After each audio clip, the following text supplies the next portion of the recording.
Hello guys, আমি বিকালবেলা TV দেখছিলাম। তখন আমার এই ছোট্ট মাথায় একটি বড় এক্সপেরিমেন্টের কথা আসলো।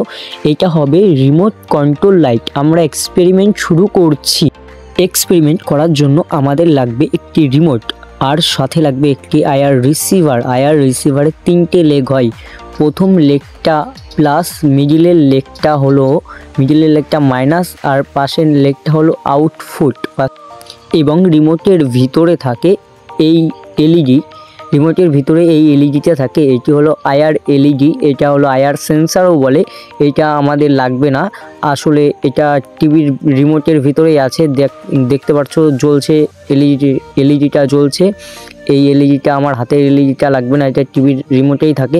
যখন এই এলইডি থেকে ইলেকট্রোম্যাগনেটিক রেডিয়েশন বেরোয়, তখন আইআর রিসিভার কী করে, টিভির ভিতর যেই আইআর রিসিভার থাকে সেটা রিসিভ করে নেয় এবং আমাদের সিগন্যালটাকে রিসিভ করে নেয়, এবং এটা এই রিসিভারের কাজ। এরপরে আইআর রিসিভারের 3টে লেগ আমরা সোল্ডারিং করব। প্রথম লেগের সাথে একটি লাল তার, কারণ এটা প্লাস পয়েন্ট। মিডিলের লেগের সাথে একটি কালো তার সোল্ডারিং হবে, কারণ এটা মাইনাস পয়েন্ট।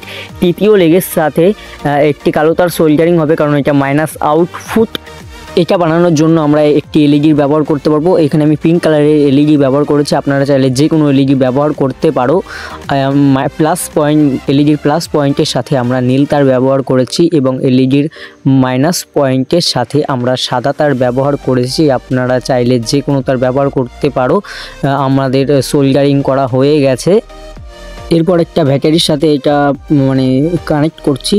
এটা প্লাস পয়েন্ট, রিসিভারের প্লাস পয়েন্টের সাথে ব্যাটারির প্লাস পয়েন্ট কানেক্ট করলাম। কানেক্ট করার পরে এলইডির প্লাস পয়েন্ট নীলের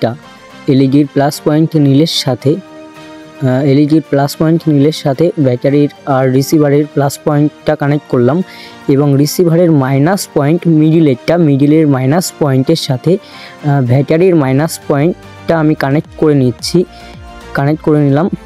এরপরে বাকি থাকে রিসিভারের আউটপুট মাইনাসের সাথে আমরা এলইডির মাইনাসটা কানেক্ট করে নিলাম। কানেক্ট করা হয়ে গেছে, এবং এই সবগুলোর সাথে আমরা এখন টেপ লাগিয়ে দেব।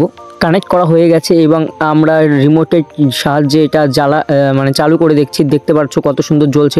রিমোটের যে কোনো বাটন টিপলে এটা জ্বলছে। এটি ইলেকট্রিক প্রজেক্ট এবং সায়েন্স প্রজেক্ট হিসাবেও কাজ করতে পারো। এটা আমি এক্সপেরিমেন্ট করেছি।